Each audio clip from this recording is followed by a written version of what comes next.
Hello everyone and welcome to another high-elo game of Age of Empires. Today we find ourselves stranded in Arabia to witness an Incan civil war between our red Inca Fire and our blue Inca Melody. Now while the players slaughter their extra free llama, explore their immediate surroundings, and try to go up to feudal as fast as possible, let's take a look at the civilization that we'll be watching today. Now, I'm very happy to see a mirror matchup between the Incas because in my opinion, they are one of the most versatile civilizations in the game with very cool economic bonuses. Now, technically, the Incas are classified as an infantry civ, although I think that's a little bit misleading, and I'll explain why in a sec. The Incas have access to certain units, including their two unique units, which actually behave like other units. So, for example, take the Eagle Warrior. Technically an infantry unit, but if you've ever played against them, my god, you know they're lightning fast, and essentially replace cavalry for the Incas. Now, I think an elite Eagle Warrior might be as fast or faster than certain other cavalry units in the game. Now, the Incas also have access to the Slinger, which is a very cool ranged unit with a heavy +10 bonus against other infantry units. And thanks to the latest patch, which came out about a week ago, the Slingers are now affected by Thumb Ring, which means if our players decide to research that upgrade, they will be able to fire faster. Now, an interesting thing about Slingers, like Skirmishers, they do have a minimum range, although later in the game, players can research an Andean Sling upgrade, which removes that minimum range, which, by the way, also affects Skirmishers.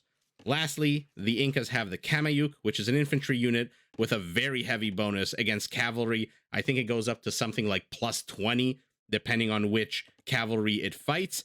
Although in an in an Inca civil war like we're having today, I don't expect to see any kind of Kamayuks because the Incas don't have stables, and therefore we're not going to see any cavalry, and therefore there's no real reason to see the Kamayuk. So, essentially, you have the Eagle Warrior, which acts like cavalry. You have the Slinger and the Skirmisher with potentially no minimum range, and you have the Kamayuk, which shreds through cavalry. On top of that, you can research an upgrade in Imperial that increases the melee and pierce armor of all three of the units I just listed. So, what do you have? You essentially have access to cavalry, a ranged unit, and an infantry unit that gets significant bonuses, and, by the way, all blacksmith upgrades, except, of course, the cavalry ones, all barracks upgrades, thumb ring, chemistry, and ballistics. So I ask you, dear viewer, does this sound like a pure quote-unquote infantry civilization to you? To me, it does not. I leave it up to you. Feel free if there's something I've missed. If you agree, disagree, drop me a comment below. Anyway, that rant is over. Let's take a look at some of those cool economic bonuses that the Incas get. First of all, as you saw in the beginning, everyone started with a free llama. The villagers that you see before you hacking and hewing away at this poor innocent elephant do get the benefit of any blacksmith upgrades starting in Castle Age. Houses give you 10 population room instead of the usual 5, and buildings cost 15% less stone. So, as you can see, lots of cool bonuses, lots of different directions these players can take. And I'm excited to see where this game goes. These are two very high elo players. As you can see, Fire is a little bit of a favorite just by virtue of being about 112 elo points higher than Melody. That being said, in a mirror matchup, you never know. Mirror matchups, by the way, are my favorite kind of matchup because it removes any kind of advantage you might get from a civilizational bonus. So everyone, but when I say everyone, I mean two players, these two players specifically, have access to the exact same benefits, the exact same advantages and disadvantages. So the game really does come down to micro, macro, economics, and military in the most pure form. Mirror matchups, in my opinion, are the most fun to watch. I'm sure a lot of people will disagree. They'll say that it's boring to watch the same units fight. But in my opinion, mirror matchups like this, where both players are playing the same civilization, that's what I mean by mirror matchup, it really outlines the skills of the players. So you'll see who goes up first, who researches upgrades better, who invests their resources in a more efficient manner. And that's essentially what I'm hoping to see today. We'll see who the better Incan player is in this specific matchup. Now, as I was rambling, both players are going up to feudal. Our blue Inca about 45 seconds ahead of our red Inca. Now, let's take a look at their production. Our red Inca, I saw a second ago, 2 militias out on the map. What have they seen? Not too much. They've seen part of blue's base. And blue, by the way, my god, is blue's base open. The entire northern portion of this base is completely open. Easier to wall off to the south, but the west, the north, the east, completely open. Red, I would say, in a slightly better position, although also completely open on some sides. So the entire western portion of his map is open, although with this tree line here and this tree line here, I mean, tell me if you think this distance that I'm highlighting now is open or not, but at least in the front, red can close off a little bit easier than blue, which makes his base a little bit easier to defend. So slight advantage here going to our red Inca player. Nothing really crazy or game-ending or completely advantageous. I would say a very small advantage in terms of situation on the map. What has blue seen? Okay, so blue has seen the entirety of red's base. Not perhaps the specifics of the guts, but he's seen the entire western, northern, eastern portion of the base. And now we have some aggression at the 11-minute mark. 2 militias against 2 Eagle Scouts and an archer. Red wisely decides to disengage. Militias are not a very strong unit at all. That being said, Eagle Scouts are not very strong either. We'll see who gets the castle first, who upgrades first to Eagle Warrior, if that's even a route that the players want to take. Usually you can predict that an Inca player will go Eagle, just again by virtue of the fact that there is no cavalry available, and the only real alternative to cavalry is the Eagle Warrior. Now, a blacksmith going down, a big wall off here. So red is carving out a giant chunk of the map. I'm going to zoom out. Take a look at this. Apologies to anyone on a smaller screen, but red is carving out a huge chunk of the map here for himself. Blue taking a more constricted approach. This might be a mistake here. He must have seen the gold here. Okay, so he's seen the gold. I wonder why he's leaving it outside of his base. Maybe once the villager gets here, he'll reallocate some of these palisade walls. But blue taking a much smaller approach to carving out the map. More condensed, less room to maneuver, but also easier to defend. I mean, what is red going to do if Melody decides to attack into here? Where's the nearest villager? Look at the lengths the villager would have to traverse just to get there to defend, to repair. Okay. More aggression out of fire. But these Eagle Warriors are gonna, and a villager, are gonna shoo away these skirmishers. Let's see who moves faster here. Skirmisher at a 0.96, Eagle Warrior at a 1.1. So these skirmishers are not making it back to the base unless the militia distracts the Eagle Warriors. Okay. So blue has held off red's aggression pretty well. Kill count here, 1 extra kill for red, who's killed 4 of Melody's units. Melody has killed 3, although this might change in a second. Let's watch this battle. I don't know where this villager thinks she's going. Very aggressive villager. Okay, red is being very annoying here. Engaging and then disengaging. Instead of letting these eagles die, look at this one. Has literally 1 HP left. So fire is being incredibly annoying by poking and prodding at blue's base. That being said, does blue even care? Now the kill count is in favor of blue. Melody has killed 5. Fire has killed 4. Upgrades going down for fire. I would say equal upgrades at the moment, but in 6 seconds, we're getting archer upgrades. Offensive upgrades, rather. And here comes fire again for round 2 or 3 of the aggression. Archer's not a bad idea against Eagle Scouts. I mean, they have 3 pierce armor against the 5 attack, but they're not exactly Eagle Warriors yet.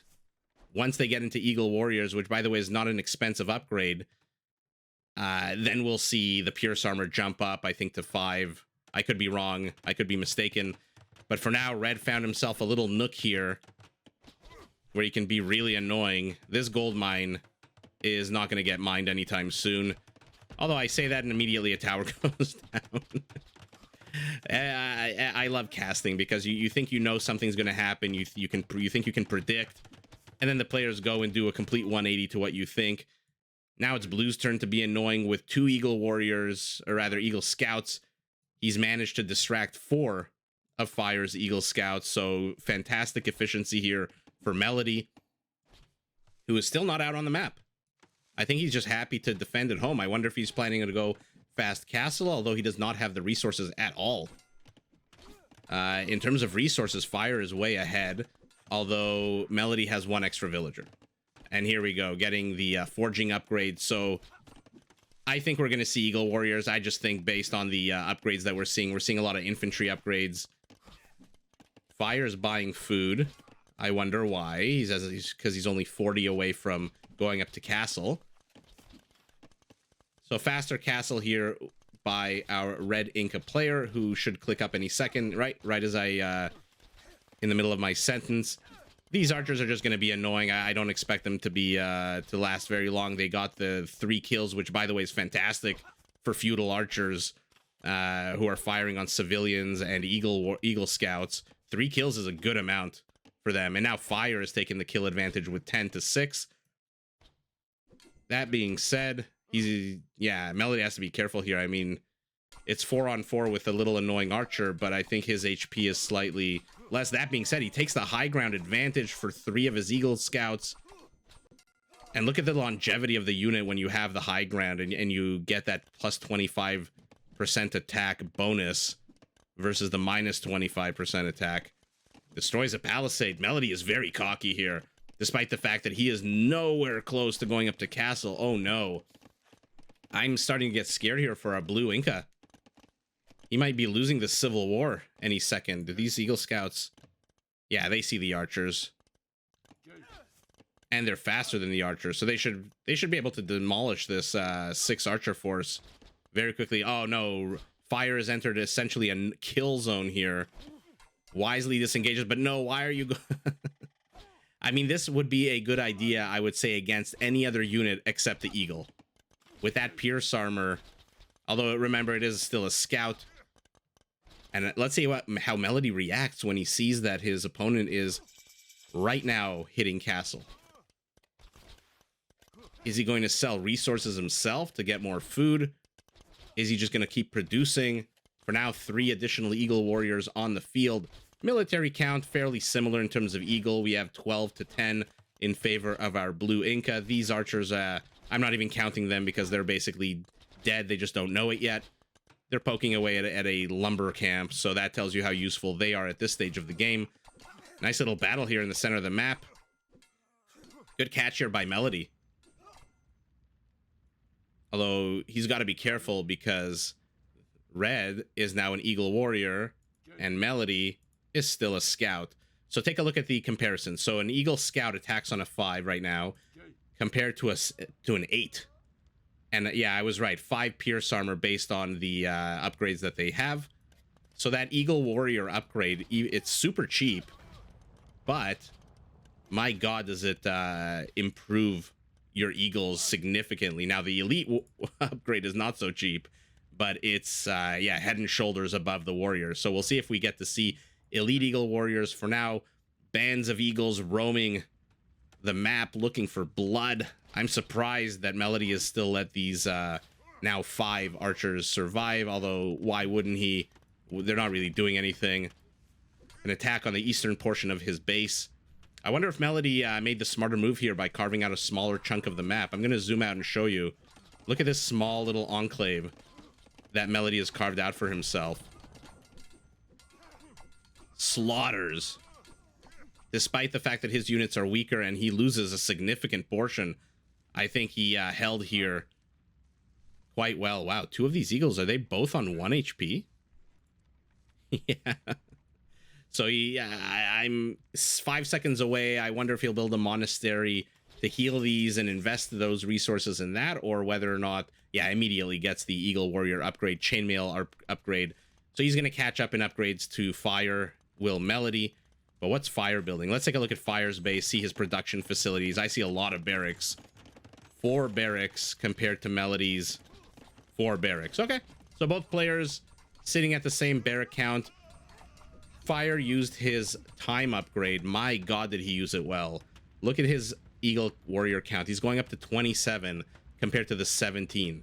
So I often talk, if you watch my casts, I'm very much sensitive to when players go up to the next age and how much time advantage they get and what they do with that time advantage. And in this case, Fire used that time advantage to produce 10 extra Eagles. He's going up to 3 town centers to Melody's 1, and I'm now worried here for Melody. I hope I'm wrong. Oh, sorry. I look at the quantity difference, and we've got slingers now. So as I was saying, these slingers are going to do plus 10 attack on the every little rock or stone, whatever they sling at these Eagles is going to do a plus 10 attack. Amazing here. And yeah, Fire is just not giving up. He's not wanting to take a full frontal attack here, even though he has the numbers. We're now going up to 29 Eagles for Melody, 35. So Melody has closed the gap quite well, actually. I'm very surprised. Upgrades are the same. We have a fletching upgrade for our red Inca player that's not going to really play a role in this right now.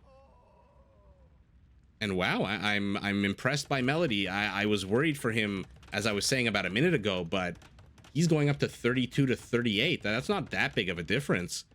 With position like this, especially the high ground, 32 to 38 means nothing. Okay, wisely chooses to disengage, sees a huge red blob. He's outnumbered here 10 to 1. Actually, not 10 by 10, now by 5, but red has slingers. They are firing their projectiles. What a cool unit. And now red has the high ground. Oh no, why is Melody taking this fight? This is a horrible fight for Melody. Oh no. Horrible fight for Melody. He's now outnumbered 4 to 1 in terms of Eagles. My god, that was a bad fight. That was a bad fight for him. Okay, we got a monastery. I wonder, like I said, if that was to heal up his Eagles or whether he wants to start collecting relics. But does not have the gold needed to do either of those things because he doesn't have the gold needed to make a monk. And here comes Fire with a massive army. We got 25 Eagles, 6 slingers. I see little red dots crossing the mini-map. A little parade push. Okay, Melody's smartly attacking from behind here. But he just doesn't have the numbers. Look at the military count. Literally 39 to 11, 3 to 4 times larger, depending on any given second. One of the production facilities is going down. Melody needs to replace these immediately. Okay, he's sitting on 6 barracks, or 5 and a 6th one finishing up. But my god, this is like the beginning of that movie Scream, where the call is coming from inside the house. Fire is here, and he's not relenting. He's continuing to push. I mean, look at this. All the way across the map, streaming red units. How many production facilities does he have? Still the original 4 barracks. So advantage here a little bit to Melody in terms of production, but he needs more gold. He's got 24 on gold. He's producing 6 Eagles at a time, 2 of his own slingers. Villager count basically identical and very impressive, despite the fact that Melody went up to castle way later. Okay, getting some archer upgrades for these slingers. So they're going to attack on a 6 plus 10, 16 attack against these Eagles, which have a 5 pierce armor. So 11 HP removed, 5 little rocks, and the Eagle Warrior is dead. And here, look at we've got a random monk for Fire, just healing up his units as they fight. I love it. I love this kind of support, this ingenuity. But Melody, as I was rambling and ranting, has amassed 26 Eagle Warriors of his own. That being said, is that even enough? Look at this. Red is just going to swarm over him. Melody's making the best of a bad situation, but I don't think he can really last here. And now this part of the map is under attack. His expansion, very aggressive forward expansion by Melody. He took the risk, rolled the dice, and lost. Right as I say that, there's a GG. I meant lost in the sense of lost this position. But yeah, my god, did Fire just put the pedal to the metal. Melody was smart in that after this terrible engage here, oh my god, look at this. There's literally, what, 2 blues to every red here? I don't know what these things are that are on the ground. They look. This looks like the the flags of certain countries. I don't remember my flags. This might be Estonia, Belgium. I don't know the colors specifically. But Melody wisely decided, you know what? Take the center of the map and the map presence. I'm going to take you to my base where I've built little corridors here of tiles. So there's 1 tile here. This is what, 3 tiles. And when you're engaged into these little choke points, numbers really don't mean anything for the immediate moment. Basically, think of it like the Battle of Thermopylae, which I mentioned a few casts ago. These eagles can hold off these eagles for a long time, even with the slingers present. And time is really what Melody needs here, because villager count, I mean, he was equal, but now he's down 10. That's unfortunate. I wonder if that's just by virtue of the slaughter that took place here of villagers, but 70 villagers is not a bad villager count when you're building eagles. They're not super expensive.